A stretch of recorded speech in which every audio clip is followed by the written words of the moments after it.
श्रीपुरुषोत्तमं च परमं धामाक्षरं ज्ञानदं वन्दे प्रागजिभक्तमेव मनगम् ब्रह्मस्वरूपं मुदा वन्दे यज्ञपुरुषदासचरणं श्रीयोगिराजं तथा वन्दे श्रीप्रमुखं महन्तगुणिनं मोक्षाय भक्त्या સદા. ગોંડલમાં એક વખત ધનુર્માસ ચાલતો હતો અને ધનુર્માસ નિમિત્તે ભગવાનની આગળ સ્લેટ ઉપર જુદા જુદા સૂત્રો લખાતા હતા. એક વખતે યોગી બાપા વહેલા આવી ગયા એટલે સંતોએ સ્લેટ એમને આપી દીધી કે આજે તમે આ સ્લેટમાં કંઈક લખો. એટલે યોગીજી મહારાજે સ્લેટની અંદર એવું લખ્યું કે પ્રાપ્તિ ઘણી મોટી થઈ છે, પ્રાપ્તિ ઘણી મોટી થઈ છે, એમાં વિઘ્ન ન આવવા દેવું, એમાં ધ્યાન રાખવું. આ સ્લેટ આજે પણ ગોંડલની અંદર છે પ્રસાદીભૂત. તો હવે આ વાત આપણે સમજીએ કે પ્રાપ્તિ ઘણી મોટી થઈ છે. બે પ્રકારની પ્રાપ્તિની વાત આપણે સમજીશું. પહેલાં લૌકિક પ્રાપ્તિ. લૌકિક પ્રાપ્તિ ગમે એટલી મોટી થઈ હોય, લોકો એને મોટી માને જ છે ને, પરંતુ એમાં સંતોષ પણ નથી અને શાંતિ પણ નથી. એટલે અસંતોષ અને અશાંતિની અનુભૂતિ એ પ્રાપ્તિમાં થાય છે. આપણે બધા દાખલાઓ જોઈશું તો ખબર પડશે કે રાવણ પાસે સોનાની લંકા, આટલું બધું ધન અને આટલી સંપત્તિ હતી, પરંતુ વાલ્મીકી રામાયણમાં કહ્યું છે કે અસ્વસ્થ લંકેશ. લંકેશ એકદમ અશાંત રહેતા હતા. સીતાને લઈ આવે તો આવેલા, પણ સીતા એમને તાબે થતી નહોતી.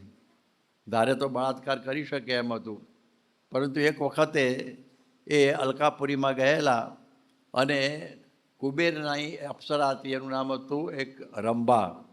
એની મરજી વિરુદ્ધ એની સાથે એને બળાત્કાર કરેલો. એટલે એને શાપ આપેલો કે કોઈ પણ સ્ત્રીની મરજી વિરુદ્ધ તું આવું દુષ્કર્મ કરીશ તો એ જ જગ્યાએ તારું મૃત્યુ થઈ જશે. આ એને ખબર હતી. એટલે સીતાને સમજાવવા પ્રયત્ન કરતો હતો. સીતા માનતી નહોતી. એટલે એને આવી પ્રાપ્તિ તો થયેલી સીતાજીની, પણ અસ્વસ્થ લંકેશ, એને શાંતિ નહોતી. તો શું પ્રાપ્તિ? આપણે જોઈએ કે આ બધા કેવા કેવા મોટા મોટા આ પૃથ્વી ઉપર થઈ ગયા માંધાતાઓ. આપણે જોઈએ કે કિંગ સોલોમનની વાત પૂછે ડૉક્ટર સ્વામી ઘણી વખત કરતા. અમે ઇઝરાયલમાં ગયા ત્યારે અમારે જોવું હતું કે કિંગ સોલોમનનો મહેલ ક્યાં હતો, કારણ કે એની વાતો બહુ જબરી હતી. એટલે એની પાસે 700 રાણીઓ, 700 મહેલો, 700 રથ અને અઢળક ધન સંપત્તિ એની પાસે હતી. છતાં પણ એમ કહેતો હતો કે I was chasing after wind. હું પવનની પાછળ દોડતો હતો, કંઈ હાથમાં હું આવે. અને છેલ્લે આપઘાત કરીને મર્યો. અમે ઇઝરાયલમાં તેલેવેવથી જેરુસલેમ જતા હતા ત્યારે અમને બતાવવામાં આવ્યું કે જો પેલો ઢોળના ઢગલાઓ છે ને, ત્યાં તો બધું રણ જ છે. એ once upon a time there was a king Solomon વાર્તા બની ગઈ. તો આપણે જોઈએ કે અશાંતિમાં જીવ્યો ને અશાંતિમાં મર્યો, આટલી પ્રાપ્તિ થવા છતાં. તો આ પ્રાપ્તિની વાત આપણે સમજીએ. આપણે જોઈશું કે સિકંદર, એલેક્ઝાન્ડર ધ ગ્રેટ, એને વિશ્વ વિજય કરવાનો હતો. બધી જગ્યાએ રિસર્ચ કરતો હિન્દુસ્તાનમાં આવ્યો ખરો અને પોરસ સાથે યુદ્ધ થયું. પોરસને જીત્યો પણ ખરો, પણ એ જીત હાર જેવી હતી. એની પોરસની બહાદુરી આગળ એ આમાં એકદમ થથરી ગયેલો કે હવે આપણે આગળ જવું નથી. સૈન્ય પણ થાકેલું અને એ બધા પાછા વળતા હતા. અને 32 વર્ષની એની ઉંમર હતી એ વખતે. અને બેબીલોનની અંદર આવ્યા અને એ વખતે એને કંઈક અસાધ્ય બીમારી લાગુ પડી ગયેલી. એવું ભયંકર દર્દ હતું. એની પાસે 12 જેટલા હકીમો, ડૉક્ટરો રાખતો હતો એ એની તબિયતના માટે. અને પછી હકીમોને કહ્યું કે મને દવા આપો, મને દવા આપો. કે મારે જીવવું છે, હજુ તો મારે ઘણું બધું આ બધું ભોગવવું છે. ત્યારે એ વખતે આ હકીમોએ એનું શરીર જોઈ લીધેલું અને એણે એક જ વાક્યમાં જવાબ આપ્યો કે શહેનશાહે આલમ, જે દવા હોય છે ને દર્દની હોય છે, મોતની દવા નથી.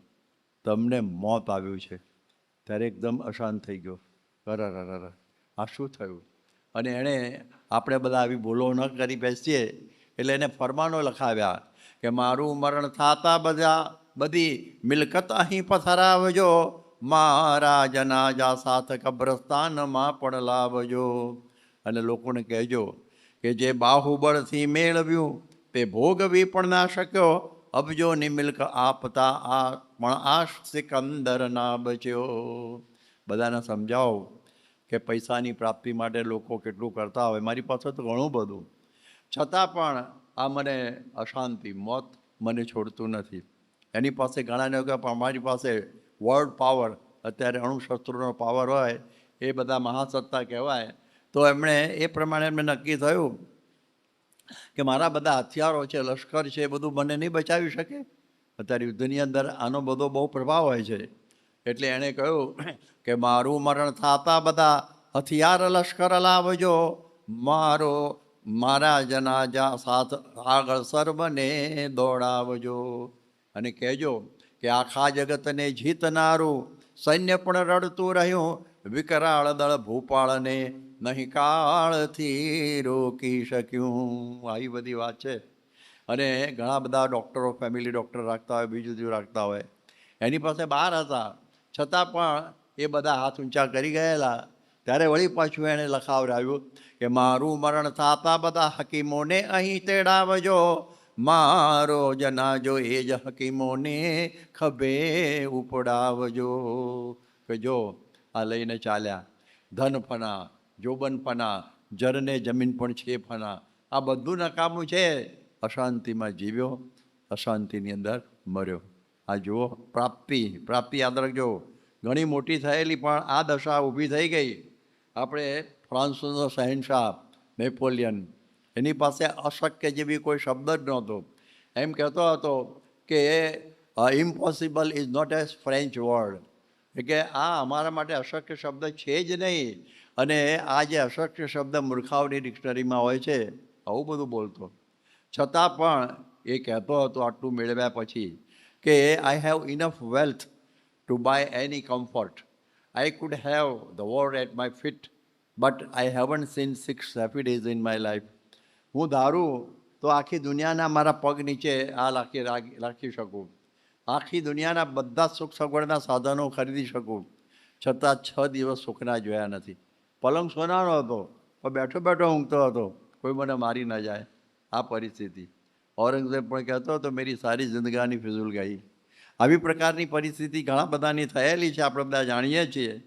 તો આપણે જોઈએ કે માઇકલ એન્જેલો, જેના અમે બધા શિલ્પો ને બધા એના ચિત્રો ને બધું અમે વેટિકનમાં રોમમાં જોયેલું, અને એ પણ 80 વર્ષની ઉંમરે બોલેલો કે I regret that I haven't done anything for the salvation of myself. લો, અમારા આત્માના માટે મેં કંઈ કર્યું નહીં. 80 વર્ષે, પછી હું 80 વર્ષે અશાંતિ.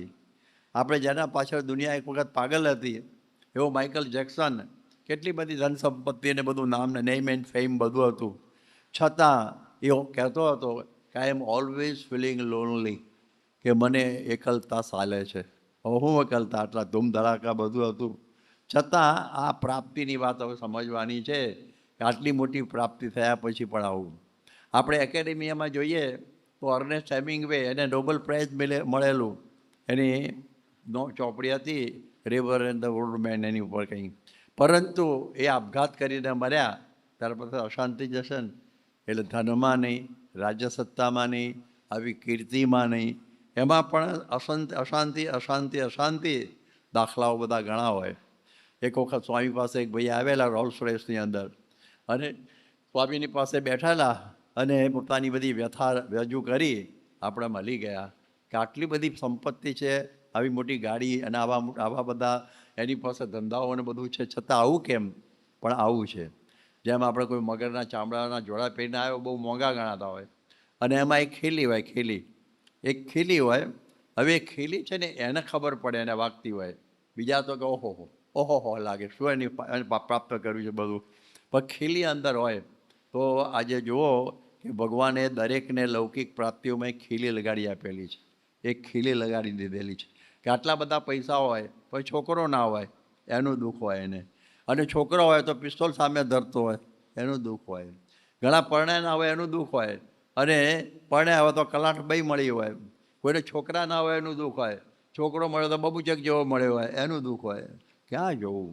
રાજા બી દુખિયા, રંક બી દુખિયા, બધાને કંઈ ને કંઈ તકલીફો હોય છે. એટલા માટે life is nothing but a painful pleasure જેવું છે. એટલે એવી પરિસ્થિતિ થયેલી છે. આ તો બધાનું લિસ્ટ કરીએ તો પાર ના આવે. પણ આપણે જોઈએ કે આટલી બધી લૌકિક પ્રાપ્તિ થઈ હોવા છતાં પણ અશાંતિ અને અસંતોષ હોય છે. એવું કંઈ છે કે પ્રાપ્તિ થયા પછી અશાંતિ અને અસંતોષ જતો રહે? તો એ છે ભગવાનની પ્રાપ્તિ. ભગવાનની પ્રાપ્તિ થઈ ગઈ એટલે પછી એ સુખ, એ આનંદ, એમાં પછી અશાંતિ જેવું હોય જ નહીં. આપણે મહારાજે 55 પહેલાંમાં કહ્યું કે પશુ હોય એના કરતાં મનુષ્યનું સુખ અધિક. પશુને દૂર ડફડા મારતા હોય લોકો, પશુ કરતાં મનુષ્યનું સુખ અધિક. મનુષ્યની હમણાં બધી મેં વાતો કરી, દેવતાઓની પણ વાતો કરી કે દેવતાનું સુખ અધિક, કે સર્વથી પર અક્ષરધામ છે, અને અક્ષરધામની અંદર જે ભગવાન બિરાજમાન છે એનું સુખ અધિક છે. આ આપણે જરા લોજિકથી જોયું કે સુખ અધિક છે. આ તો ખાલી બોલ્યા, પણ ખબર કઈ રીતે પડે? આપણે તો ગયા નથી, કોઈ અહીં પત્ર લખ્યો નથી, આવીને વાત નથી કરી, તો એ સુખ આટલું બધું છે આપણે કેવી રીતે મન થાય? જેમ અમેરિકામાં કોઈ રહેતો હોય અને પછી ત્યાંથી આવીને આપણે વાતો કરી, વિડીયો બતાવે, તો આપણે થાય મળું જવા જેવું ખરું, અંદર ઘણું બધું છે, 180 રૂપિયા થાય છે અને ડોલરના, અને આ બધું ઘણું બધું સુખ છે એવું બધું લાગે. પણ 80 પ્રશ્નો છે અને ખબર ના, એ પછીની વાત છે. પણ આ પ્રમાણે એ બધું જુએ તો એમ થાય કે આનું સુખ અધિક છે. એવી રીતે ભગવાનનું સુખ કેવી રીતે ખબર પડે કે અધિક છે? આપણે જેમ પેલા મને વિડીયો બતાવે અને વાત કરી, આપણે એનામાં વિશ્વાસ છે, અને અત્યારે ઇલેક્ટ્રોનિક સાધનોથી એ ખબર પડી કે લઈને બધું બરોબર બોલે છે, બરાબર છે. તો આપણે એમ સમજવાનું કે આ લોકની અંદર 2 સુખ લોકોને વધારે હોય છે, એક ધનનું ને સ્ત્રીનું. ધન અને સ્ત્રી આ બંનેના સુખ લોકો અધિક માને છે દુનિયામાં, અને એના આનંદની અંદર ગુલતાન રહેતા હોય. ભલે ગમે તેવું એમાં દુઃખો હોય તો પણ એ બેમાં બધા ગુલતાન રહે છે. Motivated force of the world એ પણ આ 2 જ છે. કારણ કે સ્ત્રીથી પુત્રોની સાથે પ્રજા ઉત્પત્તિ થાય અને ધનથી વ્યવહાર ચાલે. એટલે આમાં આ સંસારી ભાવ આવો બધો હોય છે, એમાં બધા રહેતા હોય છે અને એમાં આનંદ માનતા હોય જે હોય એ રીતે.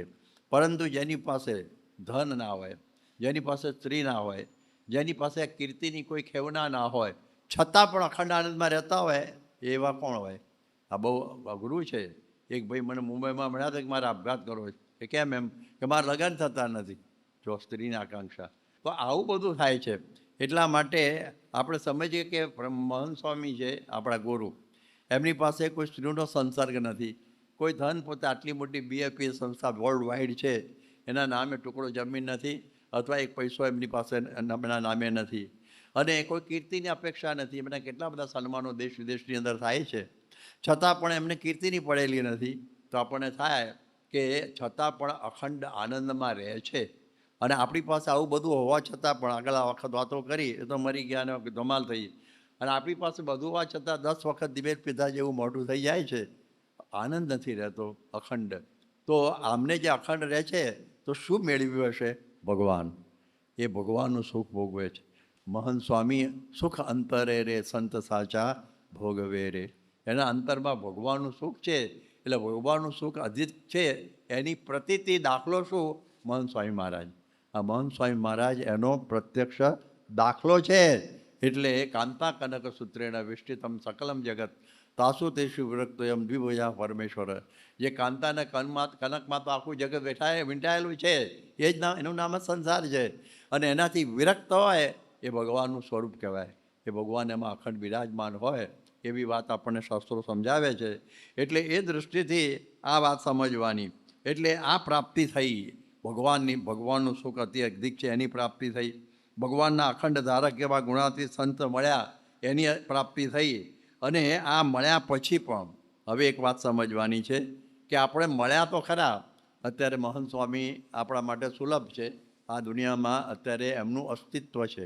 આ પૃથ્વી ઉપરના બહુ સૌભાગ્ય છે કે મહંત સ્વામી આજે આ પૃથ્વી ઉપર વિચરી રહેલા છે, પરંતુ એનો મહિમા ના સમજાય ને તો એ મૂળવીએ ન મળ્યા જેવું કહેવાય. આપણે બધી વાતો તો કરી એ અખંડ સુખ ભોગવે છે, બધું કરીએ છીએ, એ બધું બરાબર છે. આમ જરા જેમ પેલો કોઈ ફિલ્મ લઈને આવ્યો હોય અને પછી અમ્મિકારો બતાવે, પણ આપણે પહોંચીએ નહીં ત્યાં સુધી અહીંયા આટા મારતા હોય તો શું સમજવું એમ. પણ એનો પૂરેપૂરો મહિમા સમજવો જોઈએ, અને જો મહિમા ન સમજીએ તો મળ્યું એ ન મળ્યા જેવું થાય, એ મળ્યું એ ન મળ્યા જેવું થાય. જેવી રીતે બાળકના હાથમાં ચિંતામણી હોય, બાળકના હાથમાં ચિંતામણી, એને ખબર નથી કે આ ચિંતામણી છે, એટલે કાગડો બેઠો હોય તો ઉડાડવા માટે એ ચિંતામણી પથ્થરો માનીને ફેંકી દે, કારણ કે એને ખબર નથી કે મને શું મળેલું છે. એટલા માટે એનો મહિમા સમજવો જોઈએ કે મને કોણ મળ્યા, કઈ પ્રાપ્તિ મને થયેલી છે. આજે મહંત સ્વામી મહારાજ છે એ આપણને મનુષ્ય જેવા લાગે, આપણને લાગે એ મનુષ્ય, તમારા કરતાં અમને વિશેષ લાગે, કારણ કે તમે તો ગ્રસ્ત છો, અમે તો સાધુ છીએ, અમારા જેવા જ કપડાં, અમારા જેવી જ રહન સહન, અમે પથ્થરમાં જમીએ પથ્થરમાં જમે, બધું અમારા જેવું લાગે તમને, છતાં એમાં આપ જમીનનો ફરક છે, એમાં રેડિકલ ચેન્જ, આખો ફરક છે. આપણે જોઈએ કે કેવી રીતનો ફરક, એવું કહેવાય કે આપણને ખબર પડે કે આપણે માઇક છીએ એ દિવ્ય છે. હવે સમજવું બહુ અઘરું છે, કારણ કે દિવ્ય ભાવ એવો છુપાડીને રહે છે, આપણને ખબર જ નથી પડતી એમની દિવ્યતાનો. એ એમની એક વિશેષતા છે. આપણા દિલીપભાઈનું નામ તમે સાંભળ્યું છે, જોશી, પેલા નાટકમાં આવે છે, અરે તારક મહેતા કે ઉલ્ટે ચશ્મેમાં, આપણા ચુસ્ત સત્સંગી છે, એકદમ પાક્કા. હવે એ વાત કરતા હતા એક વખત મુંબઈમાં કે જુઓ, હું દિલીપભાઈ જોશી પણ અભિનય જેઠાલાલનો કરું છું, પણ નાના છોકરાઓને પણ ખબર છે કે આ દિલીપભાઈ જોશી જ છે, એ જેઠાલાલનો રોલ ભજવે છે. એવી રીતે આપણને બધાને ખબર પડી જાય છે. એટલે હું તો અભિનેતા કહેવાઉં, પણ મહંત સ્વામી છે ને અભિનય સમ્રાટ છે. મારી તો લોકોને ખબર પડી જાય છે, પરંતુ મહંત સ્વામી મનુષ્યનો રોલ ભજવે છે. જ્યાં હું જેઠાલાલનો રોલ ભજવું છું, એવી રીતે મહંત સ્વામી મનુષ્યનો રોલ ભજવે છે. એ મનુષ્ય નથી, એ મનુષ્ય નથી, એ દિવ્ય છે. એટલે એમણે એમનું ટાઇટલ આપ્યું કે મહંત સ્વામી અભિનય સમ્રાટ છે. શું કહેવાય? અભિનય સમ્રાટ છે. કે એમને એવી રીતે છપાઈને વર્તી શકે છે કે લોકો ઓળખી શકતા નથી. મહારાષ્ટ્રની અંદર એક બાલ ગંધર્વ કરીને નટ હતા, અને એ વખતે આ નાટકોમાં સ્ત્રી પાત્ર આવતા નહોતા, કારણ કે નાટકોમાં સ્ત્રીનું પાત્ર ભજવે એટલે કોઈક બીજા નટની પત્ની તરીકે જ રહેવાનું થાય ને, નાટકમાં તો એવું હોય ને. તો શાલીન ઘરની બાઈઓ કોઈ દિવસે નાટકમાં અભિનયમાં આવે નહીં, એટલે પછી સ્ત્રીનું પાત્ર કેવી રીતે ભજવવું? તો પુરુષ સ્ત્રીનું પાત્ર ભજવતા, પુરુષો સ્ત્રીનું પાત્ર ભજવતા. જયશંકર સુંદરીને મેં જોયેલા બહુ મોટી ઉંમરમાં, ત્યારે એ બધા એવી રીતે ભજવતા. એમાં બાલ ગંધર્વ પણ એવો જ હતો. અને એક વખતે એને નાટકમાં સ્ત્રીનું પાત્ર ભજવીને ઘેર ગયો, બધું એને તો ઘેર જઈને બધું મેકઅપ ઉતારીશું, અત્યારે ઉતાવળે છે, એટલે એ સીધો ઘેર જઈને બારણું ઠપકાર્યું, એટલે એની પત્નીએ બારણું ખોલ્યું, અને રાતના 12 વાગે, અને આ જોયું કે બેન કોણ તમે? હું બેન કરે, હું તો તારો ધણી છું. ઓહો હું તમારા કપડાં બધું ભૂલી ગઈ. તો જો ભેળા રહેનારા ભરમાણા, સાથે રહેનારા પણ ભરમાઈ જાય કે એના પતિને ઓળખી શકી નહીં. અભિનય એટલો સુંદર હતો. એવી રીતે મહંત સ્વામીને ઓળખવા બહુ મુશ્કેલ છે. પ્રાપ્તિની વાતો કરીએ છીએ, પણ જો ઓળખાણ થઈ જાય ને તો વાત બહુ જુદી બને. આપણે જોઈએ ને, આપણે ઘણા હજી પણ ખબર હશે કે બધા એક લીટા લીટાવાળું એક દ્વિપારિમાણિક ચિત્ર હોય, લાલ લીલા પીળા એવા બધા, બ્લુ એવા બધા લીટા લીટા લીટા હોય, તો તમને આમ લાગે કે આ લીટા લીટા જ છે, પણ તમે જો આંખ બરોબર વ્યવસ્થિત ગોઠવો ને તો 3 ડાયમેન્શનલ ફિગર અંદરથી આવી જાય. 3 ડાયમેન્શનલ. પ્રમુખ સ્વામી આગળ ચિત્ર ધર્યું તો તરત કહી દીધું, આ તો માછલી છે. અમે તો જોઈએ લીટા લીટા જ છે. આંખની દ્રષ્ટિ ગોઠવવી પડે. એવી રીતે શ્રી કૃષ્ણ ભગવાનને હવે અર્જુન જોતો જ હતો, પરંતુ આ લીટા લીટું જ જોતો હતો, એને ખબર નથી પડતી કે આ કોણ છે. પરંતુ જ્યારે એને દિવ્ય દ્રષ્ટિ આપી, જે દ્રષ્ટિ બદલવાની ને, કે દિવ્યમ દદામિ તે ચક્ષુઃ પશ્ય મે યોગમૈશ્વરમ, હું તને દિવ્ય દ્રષ્ટિ આપું છું, મારું યોગ ઐશ્વર્ય જો. અને જે વિશ્વરૂપ જોયું, ઓહો હો, આ કૃષ્ણ, એની સાથે હું જીભાજોડી કરતો હતો અત્યાર સુધી મારે લડવું નથી, આમને તેમ બીજું ત્રીજું, પછી કરીશે વચનમ તવ ઉપર આવી ગયો. ત્યારે આપણે જ્યારે વિચાર કરીએ કે જ્યારે એ ધારે તો જ આપણને સ્વરૂપ સમજાવી શકે, આપણે દેખાડી શકે, પણ આપણે એના માટેની પાત્રતા કેળવવી જોઈએ. તો જે ધારે તો આપણે જોઈએ કે એમાંથી એમને આવી બધી ખબર પડી ગઈ. એટલે આ વાત એવી છે. આપણે બધી સ્વામીની વાતમાં એક વાત આવે છે કે એક ભરવાડને એક ચંદ્રકાંત મણિ મળ્યો. ચંદ્રકાંત મણિ એવો કહેવાય કે જ્યારે ચંદ્રના કિરણો શરદ પૂનમે જ્યારે એની ઉપર આવે, સોનાની થાળીમાં મૂક્યો હોય, તેવા બીજા કેટલા બધા મણીઓમાંથી બધા ઊભા થઈ જાય, બહાર પડે એમ, એવી એની મહિમા. પણ એને તો કંઈ ખબર નહીં. તો આ તો કે કંઈ પથરો સારો છે તો બકરાને ગળે બાંધી દીધેલો. બકરો મજાનું લાગે. અને કોઈ શેઠની નજર પડી ગઈ, એને 5 રૂપિયા બકરું લઈ એને પેલો ચંદ્રકાંત મણિ પેલા કાઢી નાખ્યો. એને ખબર નહોતી કે આ ચંદ્રકાંત મણિ. એણે બીજાને વેચ્યો, ત્રીજાને વેચ્યો, ચોથાને વેચ્યો. અને છેલ્લે એક ઝવેરી પાસે ગયો. એ ખરેખરો પારખો હતો. એનો બાપ બહાર ગયેલો, પણ છોકરો હોશિયાર હતો. એને આ જોયો ને, ઓહ અબો ખાઈ ગયો. અને એ કહ્યું, મારી આખી વખારો છે ને બધી ઝવેરાતની, સવારથી સાંજ સુધી 100 માણસ ભેગા કરીને જેટલી લેવા એટલી લઈ જા. ગામમાં હો થઈ ગઈ. હું લીધું આણે. સાંજે એનો બાપ આવ્યો ત્યારે એનું કહ્યું, તમારા દીકરાએ તો ખજાનો લૂંટાયો. કરે ના લૂંટાયો, મારો છોકરો પલોટેલો છે મારો. એનું કહેલા, એ શું લીધું? બધું ટોળું ભેગું જ ગયેલું. અને આમ બતાવ્યું, લે એક દિવસની કમાણી આપી નથી, મફતમાં પડાવી લીધો. બધાને લાગ્યું બંનેનું મગજ ચસ્કેલ છે, બધું ટોળું જતું રહ્યું. પણ આ જ્યારે મેં કહ્યું ને શરદ પૂનમ આવી અને એમાંથી જ્યારે આવા અનંત મણિ નીકળ્યા, ત્યારે આ ખબર પડી કે આ ચંદ્રકાંત મણિનું શું મહત્ત્વ છે. એવી રીતે ચંદ્રકાંત મણિ બદલાયો નહોતો, યાદ રાખજો. ભરવાડની પાસે હતો ત્યારે પણ ચંદ્રકાંત મણિ હતો. પછી પરંપરામાં જે એણે ખરીદ્યો એ વખત પણ ચંદ્રકાંત મણિ હતો. દ્રષ્ટિ પલટાઈ. શું પલટાયું? દ્રષ્ટિ. આ મહિમાની દ્રષ્ટિ પલટાય ને, વસ્તુ એની જ રહે, પણ આ પ્રમાણે આપણને એનો મહિમા જુદો સમજી જાય. એટલે આપણે પ્રાપ્તિ મહંત સ્વામીની મોટી થઈ છે ભાઈ, પણ એને સમજવા આપણે દ્રષ્ટિ પલટાવવી પડે તો પછી આ બધું સમજાય એવું છે. અને એ દ્રષ્ટિ પલટવા માટે, મહિમા સમજવા માટે આપણે શું કરવાનું હોય? તો વચનમાં વિશ્વાસ. જેમ અમેરિકાથી પેલો આવેલો હોય એના વચનમાં વિશ્વાસ હોય છે કે ત્યાંનું સુખ અધિક છે. તો આપણે ભગવાનના વચનોમાં અને ગુણાતીત પરંપરાના વચનોમાં વિશ્વાસ રાખવો જોઈએ, તો મહિમા સમજાય. એટલે આપણે જોઈએ કે શ્રીજી મહારાજે ગઢડા મધ્યના 33માં પોતાની વાતો કરી. એમણે કહ્યું કે અમે જન્મ્યા છીએ તે આ જ દિવસ સુધી, યાદ રાખજો, ધન અને સ્ત્રીનો અને જો સંકલ્પ થયો હોય તો 500 પરમહંસોના સંગ છે. હવે બોલો, આ કહેનારો કાં તો ગાંડો એ બોલે અને ખરેખર સંકલ્પ ન થતો એ બોલે. અને ખરેખર શ્રીજી મહારાજે આપણને બતાવેલું. વન વિચરણ વખતે એમને ત્યાં આગળ ઈલા અને સુશીલા બંશીપુરમાં 2 કન્યાઓ મળતી હતી, છોડી દીધી. પેલો મોટો મઠ હતો કમલેશ્વર, 1 લાખની ઉપજનો, અમે જઈ આવ્યા છે ત્યાં.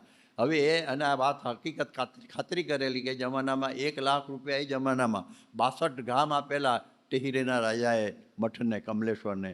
અને એ વખત નિર્મળપુરી કે મહંત હતા, આ વખત ગોવિંદપુરી. તો બધા અમે એના ચાલુ મહંતને પણ મળેલા અને આખો ઇતિહાસની ચોપડી લઈ આવ્યો છું. તો એ પણ શ્રીજી મહારાજને આપતા હતા. પેલા સિંહના મહારાજે વશ કરીને એના માથા પર હાથ ફેર, બધું જોયેલું છે બધાએ. તો એનાથી પ્રભાવિત થઈ ગયા કે આ કોઈ જુદા જ કંઈ યોગી છે, પણ એ છોડી દીધેલો. તમે જુઓ, મહારાજ કે અમે વડોદરા અને પછી આ બધા શું કહેવાય સુરત ને બધા મોટા મોટા શહેરોમાં જઈએ છીએ, અમારું સન્માન થાય છે, પણ આત્મા સામું જોઈએ તો કંઈ એમાં અસર થતી નથી. તો ધન, પછી સ્ત્રી અને કીર્તિ, કનક, કામિની ને કીર્તિ, 3 ક કહેવાય ને, એનાથી વિરક્ત શ્રીજી મહારાજ હતા. આ વચન પોતાના છે, હું બોલતો નથી. શ્રીજી મહારાજ પોતે પોતાની વાત કરે છે. વચનમાં વિશ્વાસ હોય તો મહિમા સમજાય, તો જ દ્રષ્ટિ પલટાય, ને તો ના થાય. તો વચનમાં વિશ્વાસ રાખવાનો હોય. મહારાજે મધ્યના 13માં કહ્યું કે જે તેજને વિશે મૂર્તિ છે એ જ આ પ્રત્યક્ષ મહારાજ છે. છતાં એ વખતે વચનમાં વિશ્વાસ ગ્રહણ નહોતો પડતો. બધા તો મહારાજ આ શું બોલ્યા? આ તો પોતાની વાત કરી દીધી. મહારાજ તરત એકદમ એક સ્ટેપ ડાઉન થઈ ગયા.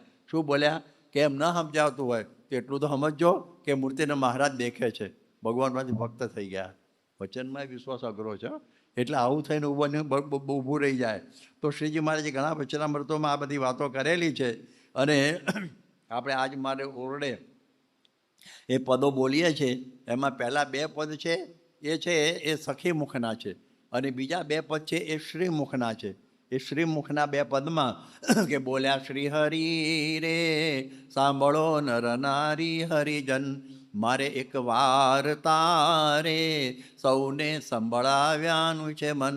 મારી મૂર્તિ રે મારા લોકભોગને મુખ સર્વે દિવ્ય છે રે ત્યાં તો જોયાની છે યુગ. મારું ધામ છે રે અક્ષર અમૃત જેનું નામ સર્વે સામ્રથી રે શક્તિ ગુણે કરી અભિરામ. તેમાં હું રહું રે વિભુજ દિવ્ય સદા સાકાર દુર્લભ દેવને રે મારો કોઈ ન પામે પાર. જીવ ઈશ્વર તણો રે માયા કાળ પુરુષ પ્રધાન સૌને વશ કરું રે સૌનો પ્રેરક હું ભગવાન. અગણિત વિશ્વની રે ઉત્પત્તિ પાલન પ્રલય થાય મારી મરજી વિના રે કોઈથી તરણું નવ તોડાય. એમ મને જાણજો રે મારા આશ્રિત સૌ નર નારી. મેં તો તમે આગળે રે વાર્તા સત્ય કરી છે મારી. હું તો તમ કારણે રે આવ્યો ધામ થકી ધરી દે પ્રેમાનંદનો રે વાલો વરસ્યા અમૃત મેં. આમાં શું શૃંગાર કરવાની? શ્રીજી મહારાજના શ્રી મુખના વચન છે અગણિત વિશ્વની રે ઉત્પત્તિ પાલન પ્રલય થાય મારી મરજી વિના કોઈથી તરણું તો શું સામર્થ્ય. કેવી મોટી વાત કરે છે. અને અક્ષરધામ છે મારું અને એ અક્ષરધામમાંથી હું કૃપા કરીને આ પૃથ્વી ઉપર આવ્યો છું. પૂજ્ય મહંત સ્વામી મહારાજ ઘણી વખત કહે છે ઓહો હો હો હો અનંત કોટી બ્રહ્માંડ અણુ પેઠે ઉડતા હોય આમાં મચ્છરિયા જેવું. એટલા બધામાંથી આપણું બ્રહ્માંડ પસંદ કર્યું શ્રીજી મહારાજે. આપણું બ્રહ્માંડ અનંત અનંત રજથી રથથી વાયરસ બેક્ટેરિયાથી પણ નીચે હોય એવા બ્રહ્માંડો એમાંથી આપણું પસંદ થઈ ગયું અને એમાં પાછા ઉતર્યા. આમાં આ બ્રહ્માંડમાં એ ઉતર્યા કેવી મોટી વાત થઈ. ક્યાં કીડી કરી મેળા જાણો ભેળો થવા ભારે ભેદ છે રે ક્યાં પૂર્ણ પુરુષોત્તમ આપ ક્યાં જીવ જેને કંઈ બહુ કેદ છે રે ક્યાં જીવ ક્યાં જગદીશ. તમે જુઓ કેવી રીતે મેળ થઈ ગયો. અતિ અણમળ્યાનું એ મળવું માઈક અમાઈકને રે એ તો દયા કરી ધરી દે આવ્યો ઉદ્ધારવા અનેકને રે તઈએ થાય એનો મેળાપ. જ્યારે નર્તનું ધરે નાથજી રે કહે નિષ્કુળાનંદ આપ ત્યારે મળાય એને સાથજી રે. આ બધા શબ્દો છે આપણા પરમહંસોની. કેટલી આમ અંદર કેટલી ઊંડી દ્રષ્ટિ પડી ગયેલી મહારાજ વખતેની તો આ બધા પદો લખી શક્યા છે. યાદ રાખજો. અને એ વખતે આવા પદોની અંદર આવો મહિમા સમજાયો હોય તો એનો આનંદ કોઈક જુદો જ આવે. એની વાત બહુ જુદી થાય પણ આટલાથી વાત પતતી નથી. આ તો મહારાજનો મહિમા થયો એ પ્રાપ્તિ થઈ. પણ બીજી મોટામાં મોટી પ્રાપ્તિ આપણને ગુણાતીતાનંદ સ્વામી મૂળ અક્ષર એની થઈ. કારણ કે મહારાજે કહ્યું ગુણાતીતાનંદ સ્વામીએ કે જેને મહારાજની ઓળખાણ થઈ એનું એક પગલું અક્ષરધામમાં, આ સાધુની ઓળખાણ થઈ એના 2 પગલાં અક્ષરધામમાં. કે આ સાધુ વિના મહારાજનો મહિમા સમજાવશે કોણ? હીરા કભી મુખસે ન કહે લાખ અમારા મોલ. અહીં તો કયો છે મોલ પોતાનો, છતાં સમજાય નહીં. તો એને વિશેષ પુષ્ટિ માટે આ સંતની જરૂર ગુણાતીતની. બીજી એટલા માટે જરૂર કે જ્યારે આપણે કોઈ પણ હીરો પારખવો હોય તો આપણે પણ ઝવેરી થવું પડે. બાકી એમને તો બધા સરખા જ લાગે ને આપણને બધા હીરા. એ 5 રૂપિયાનો હોય 50 લાખનો હોય સરખા લાગે. એવી રીતે મહારાજનો જેવો છે મહિમા ક્યારે સમજાય? આપણે બ્રહ્મરૂપ થઈએ ત્યારે. બ્રહ્મરૂપ થઈએ ત્યારે આપણે મહિમાનો ભગવાનનો મહિમા સમજાય. એટલા માટે અક્ષરરૂપ થવા માટે અક્ષર બ્રહ્મની આવશ્યકતા છે. તો ગુણાતીતાનંદ મૂળ અક્ષર, સહજાનંદ એક પરમેશ્વર, આ નિષ્ઠાની જરૂર. શાસ્ત્રીજી મહારાજ જ્યારે વડખેડા હતા આપણે શું કહેવાય ખાનદેશની અંદર, અને એ વખત પત્ર આવેલો આફ્રિકાથી. આફ્રિકામાં બધા આપણા સત્સંગીઓ બસતા હતા. એમાં બધી શાખાઓ સ્વામિનારાયણની કહેવાય ને એના બધા સત્સંગીઓ હતા. પણ કોઈ એવું મંદિર કે એવું કશું નહોતું એટલે બધા ભેગા ભજન કરતા. પણ બધાની સમજણોમાં ફરક બહુ હતો અને એ બધાના ગુણાતીતાનંદ સ્વામી મૂળ અક્ષરે વાત બેસતી નહોતી.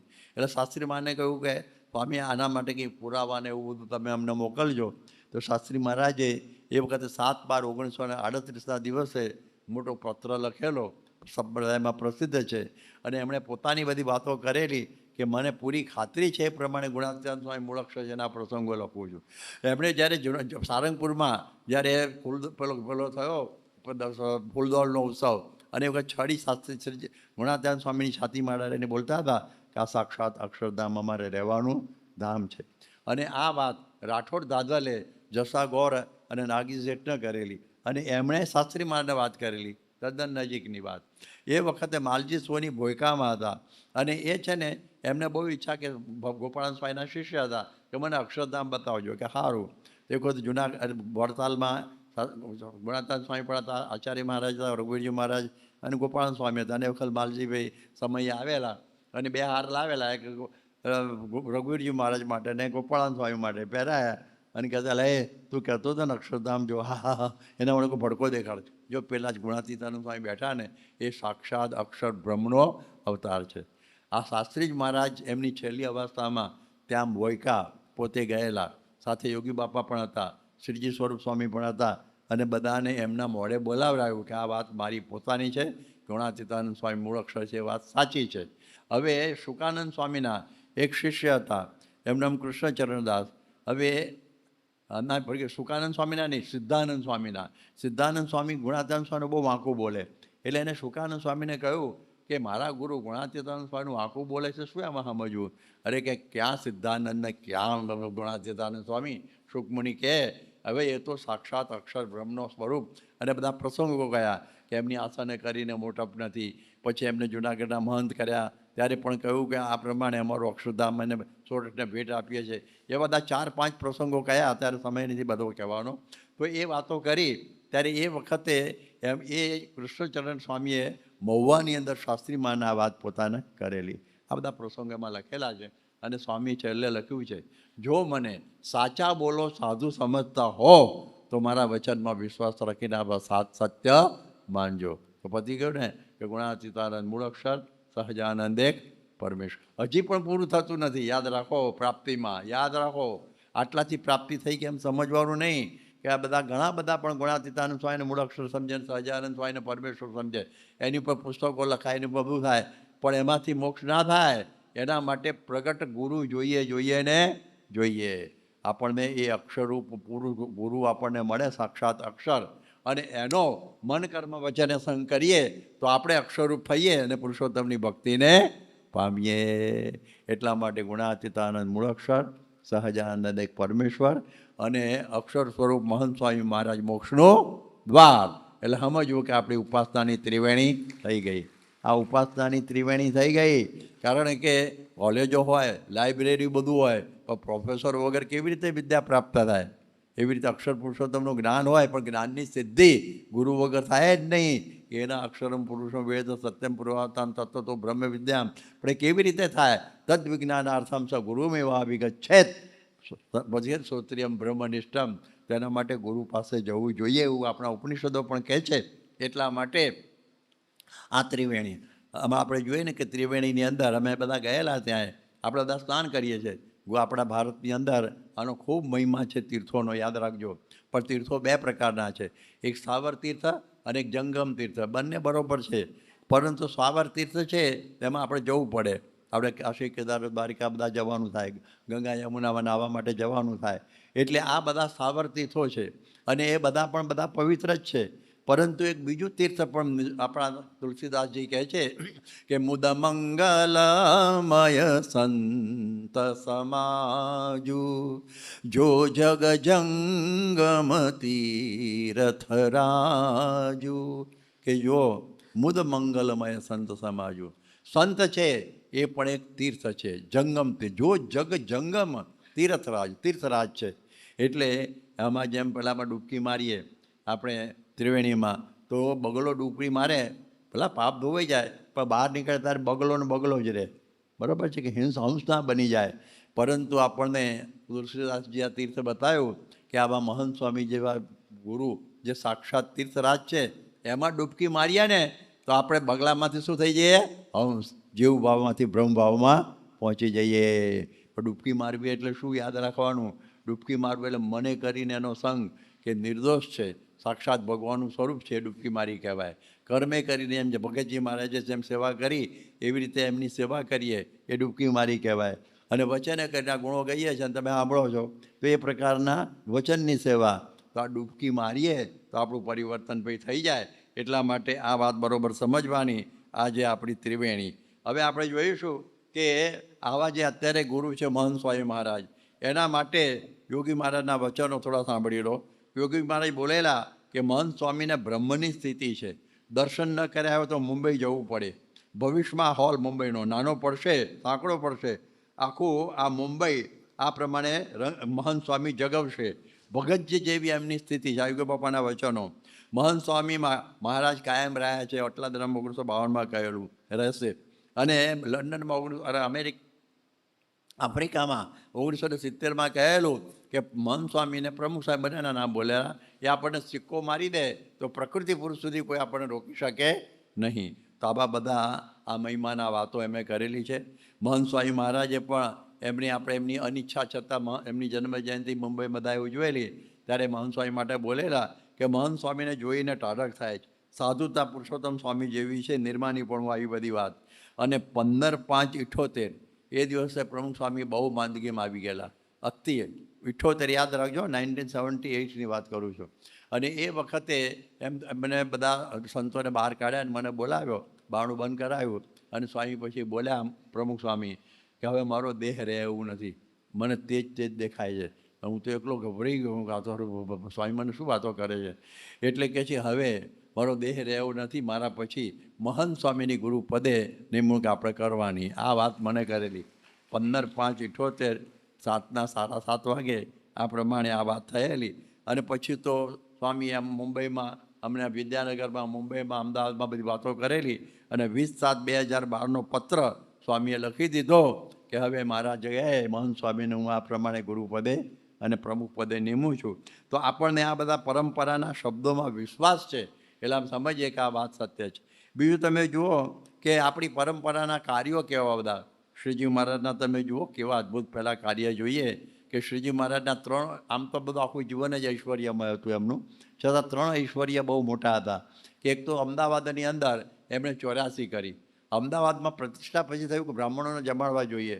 તો આજુબાજુના બધા હજારો બ્રાહ્મણોની માટે નોતરું આપવાનું કહ્યું. હરિદત્ત શાસ્ત્રી હતા રાજ્યના, એને કહ્યું તમે એમ કરો, બધાને બ્રાહ્મણોને આપણે આપી દો, શું કહેવાય, નોતરું. આપણે 84 કરવી, પણ ક્યારે? આવતીકાલે. અરે મહારાજ, મોટો રાજા મહારાજા હોય ને એને પણ 6 મહિના એના લાગે આ બધા વિચારમાં બધું ભેગું કરવાનું. આવતીકાલે? હા, કે પહેલું જ નોતરું પછી સીધું. કે સીધાનું શું કરવાનું એ તમે છોડી દો, આ બધું કાર્ય અમે કરીશું. પછી તો લાલદાસ ગોરાને બધાને બોલાવ્યા અને કહ્યું કે ભાઈ આપણે સીધું કરી દો. એ બધી કથા બહુ લાંબી છે. અને મહારાજે બધું સીધું બધું ભેગું કરાવી દીધું.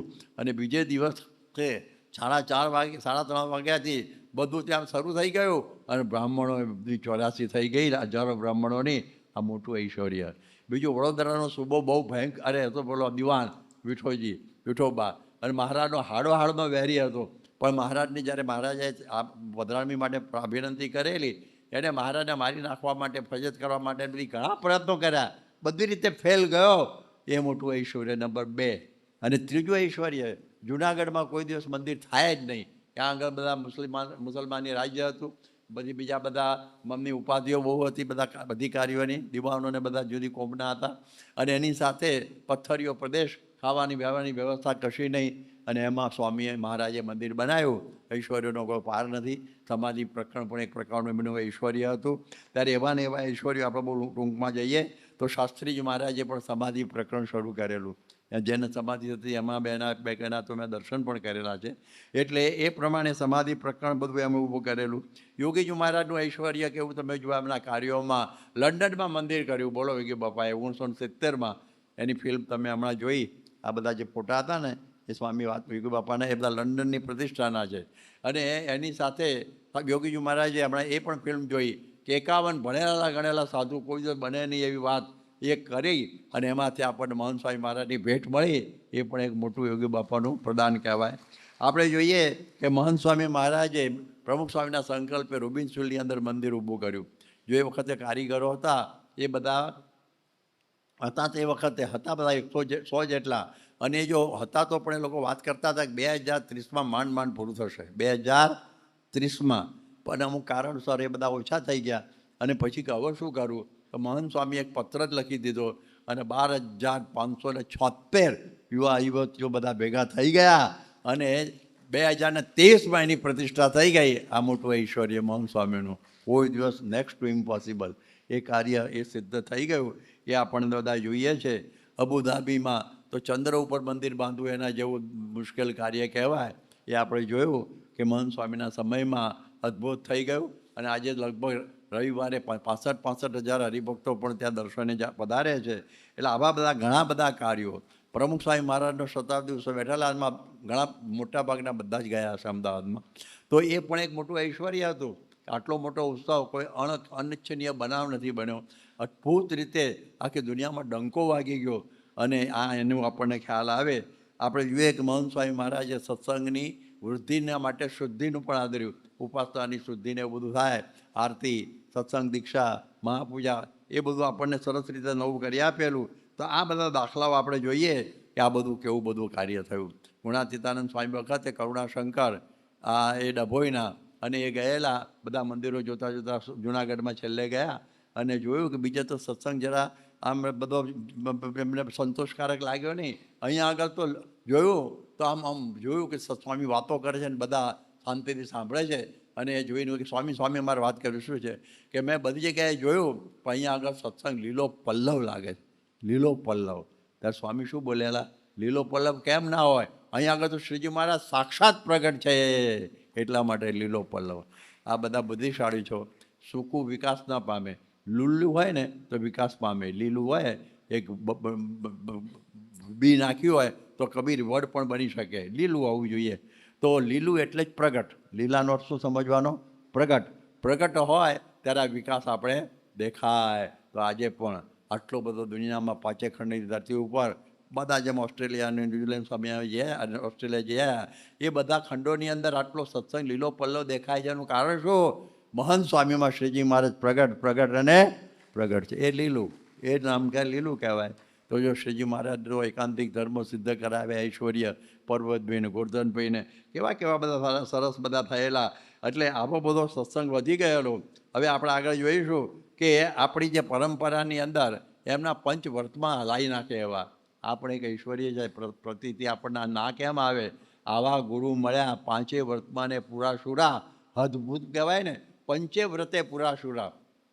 એમાં આપણા ગુરુ કે નિષ્કામ સદા મન માન રાના રામ રીજાવન દામ રૂવામ સે દૂર હૈ જી લવલેશ નહીં જાકો લોભ હુકા નહીં કામ ન ક્રોધ ન ક્રૂર હૈ જી એ મન પ્રાણ ઇન્દ્રિય કે મામલે સે પીછે હઠે નહીં એ શુશૂર હૈ જી બ્રહ્માનંદ કહે સતબારતા કો એસે સંત મેં શ્યામ હજૂર હૈ જી.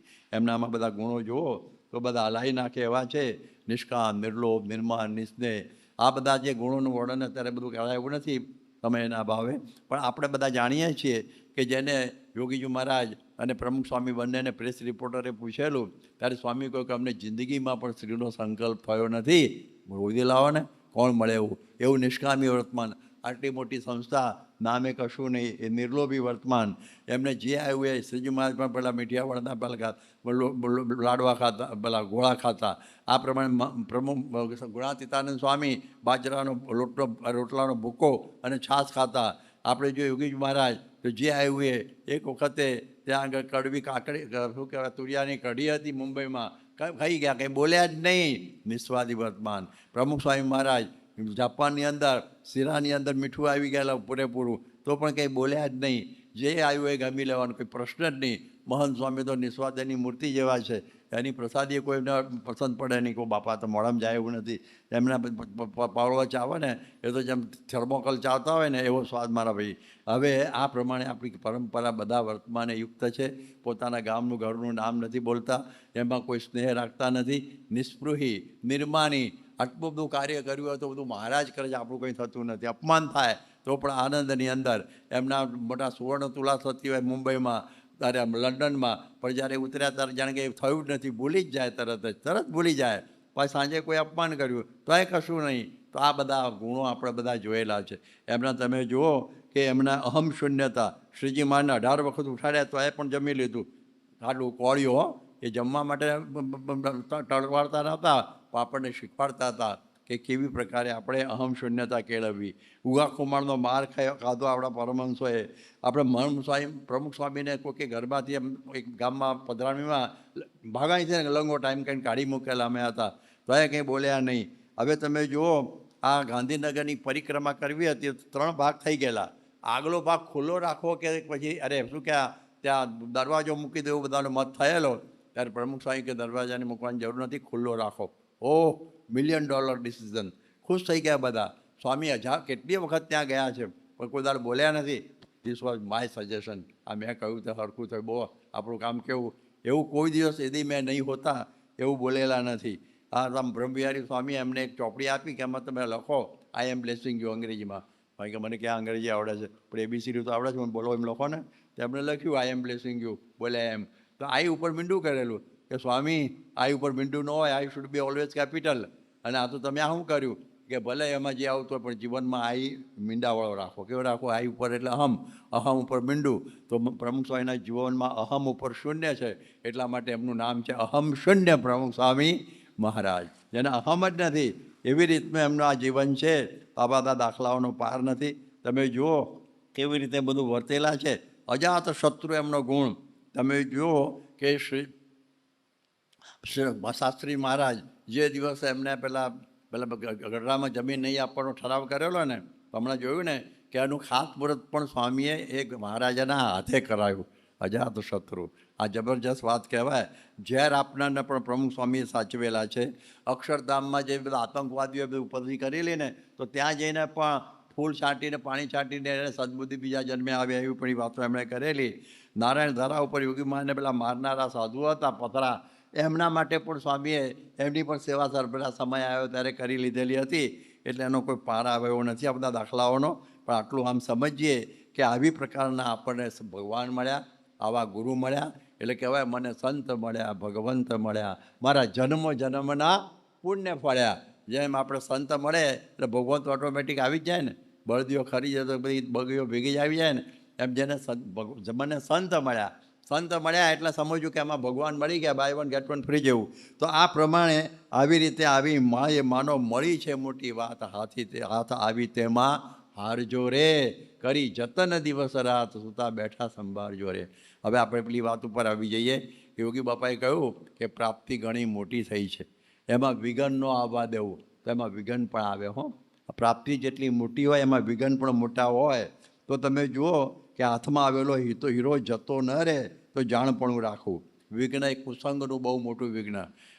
વસ્તા ખાચરે કેટલી મોટી પ્રાપ્તિ થયેલી આની, કેટલું મોટું હતું. પરંતુ જીવા ખાચરના જે બધા કુસંગના શબ્દ એક રાતના પડ્યા એમાં વસ્તા ખાચરનું મન બદલાઈ ગયું. પછી એમાં પવિત્ર જીવ હતા એટલે મહારાજે બીજે દિવસ જઈને એમને સમજાવ્યું, મુક્તાનંદ સ્વામીને સાથે લઈ જઈને પાછા વાળ્યા. પણ એક વિઘ્ન છે એટલે પ્રાપ્તિની સાથે વિઘ્નનો પણ વિચાર કરવો. પછી કે હઠ માન ને ઈર્ષા એ પણ વિઘ્ન છે. ફૈબાના ત્યાં શ્રીજી મહારાજ 32 વખત ગયેલા પણ એમના દીકરાની વહુ સાથે સમાધાન કરી શક્યા નહીં. મહારાજના વચને પણ મહારાજે ગામનો ત્યાગ કરી દીધો. જો વિઘ્ન આવ્યું ને, પ્રાપ્તિ બહુ મોટી થઈ ગયેલી, ખૂબ મહિમા હતો પણ આવું થયું. અલૈયા ખાચરે 2000 સત્સંગ કરાવેલો અને ખૂબ બ્રહ્મચર્યવાળા હતા, પણ માનનું અંગ હતું તો મહારાજે માનની મૂર્તિ કયા એમાં જતા રહ્યા તો એને વિઘ્ન આવ્યું ને. કંઈ જીવા ખાચરને ત્યાં શ્રીજી મહારાજ પહેલવેલા ઉતરેલા અને એને ખૂબ એમનો ભાવ, એના દરબારમાં ખૂબ કથા વાર્તા પણ કરેલી છે. હરિચરિતામૃત સાગરમાં વાંચજો. અને ત્યાં ખૂબ રહેલા છે, સંતો પણ રાખેલા છે. પરંતુ દાદાનું વધારે રાખે છે અને મારો નથી રાખતા. એમાં એમને ઈર્ષા આવી, મારાને મારવા મારો રાખ્યો.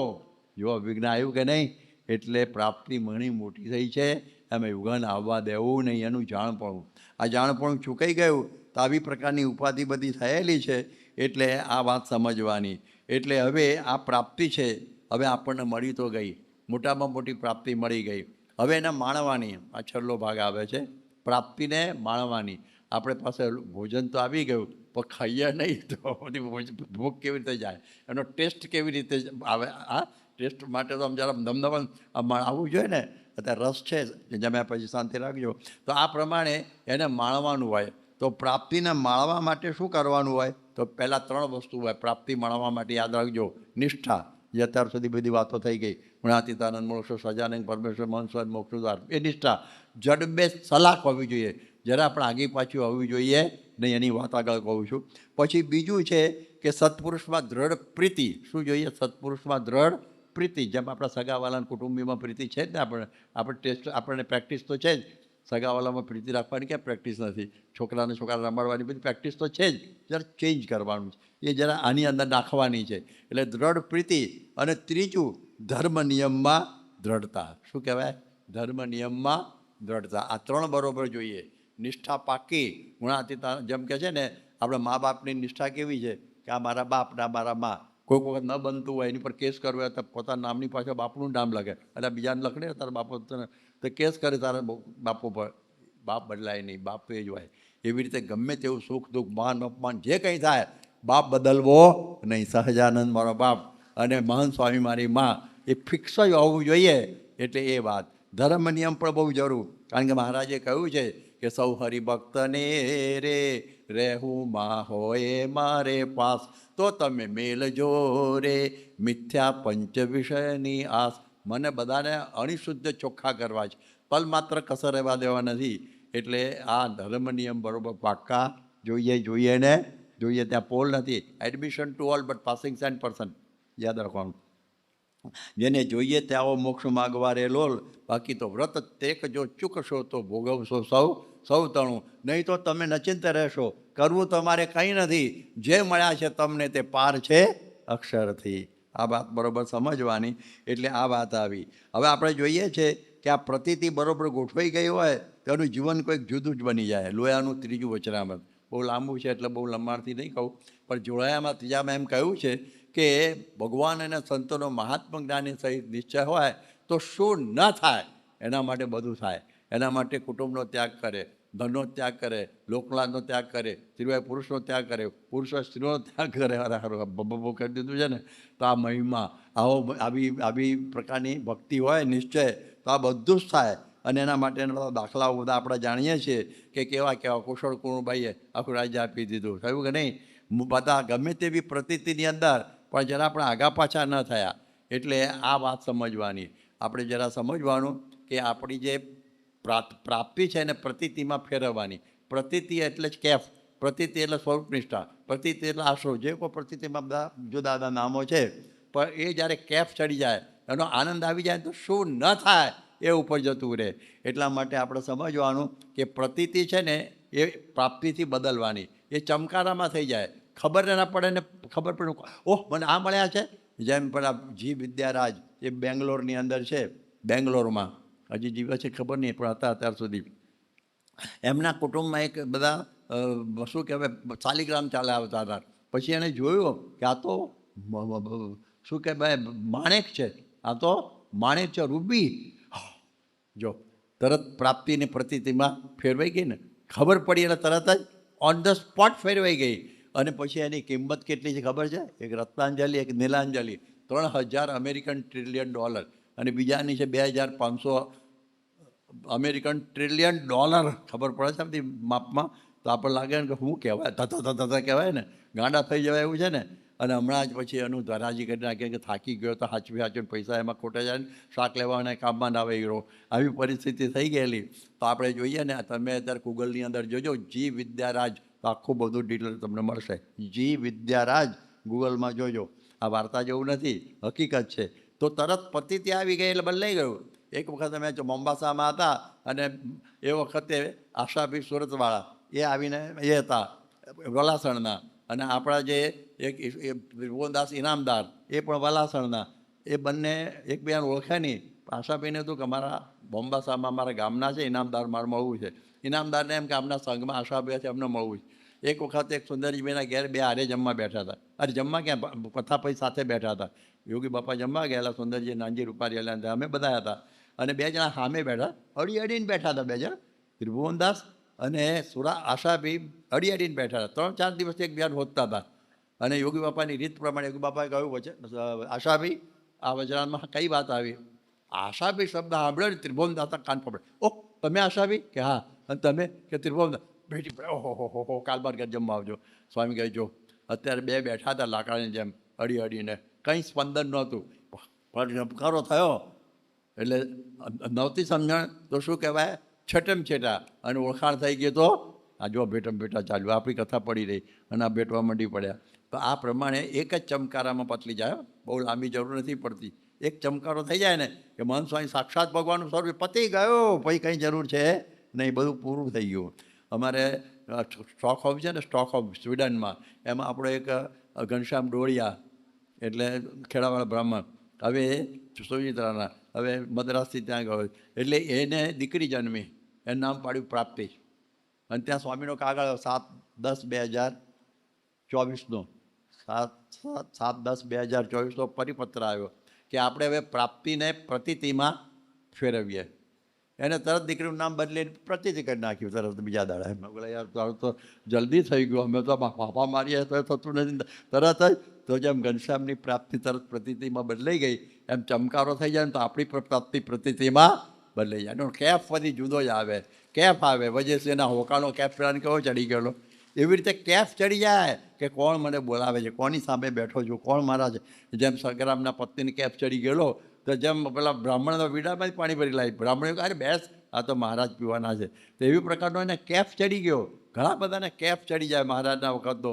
ગોવિંદજી દરજી હતો, એનું કહેલા એ તને તારું શું કલ્યાણ થવાનું? ગોવિંદજી કે મારી વાત છોડ, મારું સેવેલું કેડિયું જે પહેરશે ને વસ્ત્ર એ અક્ષરધામમાં જશે. આ કેફ આવો, કેફ તો જબરજસ્ત કહેવાય. અમે એક વખત મોચી દળમાં હતા, 5-10 મિનિટ વધારે વાંધો નથી ને, અમે મોચી દળમાં હતા અને એ વખત એવું બન્યું કે આપણા સોલી પાવરી, આપણા ગુજરાતના પારસી ડીજીપી કહેવાય, એ વખત આઈજીપી બોલાતું હતું, હવે ડીજીપી કહે છે.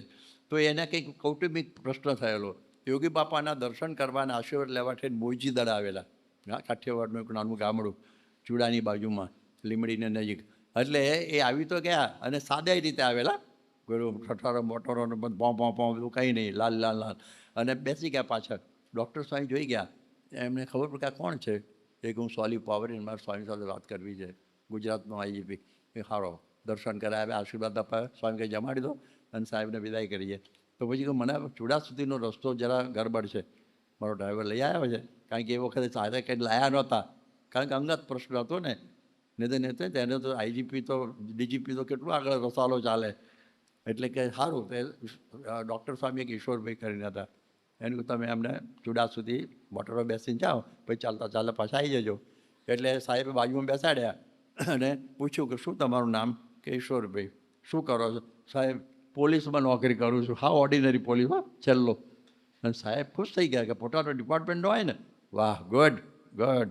અને પછી તો મૂકીને આવ્યા, પછી જે કેપ ચડ્યો, જે કેપ ચડ્યો, અરે આમ હાથ ઝાલ્યા ના રે પેલા હોકાની જેમ, કે સાહેબ હું રિટાયર્ડ થઈ ગયો ને તો સાહેબની ઓફિસમાં દર્શન ના થાય. આ સાહેબે જો મને અહીં આમ કર્યું, આમ આમ આમ આમ. તો માણસ સ્વામીને કેટલું બધું આમ કર્યું છે, સમજો તો ખરા કે કેટલો આપણને કેપ ચડવો જોઈએ. તો કેપ ચડી જાય ને તો એની વાત બહુ જુદી થઈ જાય. એટલા માટે આ કેફની બધી વાતો બહુ છે, તો એનો આનંદ કોઈ જુદો આવે. એટલે ક્યાં બધું આવ્યું પછી. એટલે આ બધા આપણા હરિભક્તોને આટલા બધા દાદા ખાચરના 17 દિવસ સુધી પેશાબ બંધ થઈ ગયો તો પણ કેફ ઉતર્યો નહોતો. મુક્તાનંદ સ્વામીને ટીબી થઈ ગયો તો પણ કેફ ઉતર્યો નહોતો. અદ્ભુતાનંદ સ્વામીનો ડોળો નીકળી ગયેલો તો પણ કેફમાં ને કેફમાં. ડોસા ભાઈ સૂકો રોટલો ખરડતા હતા, અરે આરામ, અરે રૂખું ખાય, આરામ ખાય. અમે તો મહારાજને સંભાળીએ.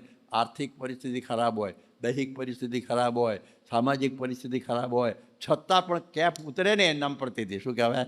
એ પ્રતિથી આવી ગયા. એ આનંદ આનંદ આનંદ. કેફમાં ને કેફમાં રે ગમે તે પરિસ્થિતિની અંદર.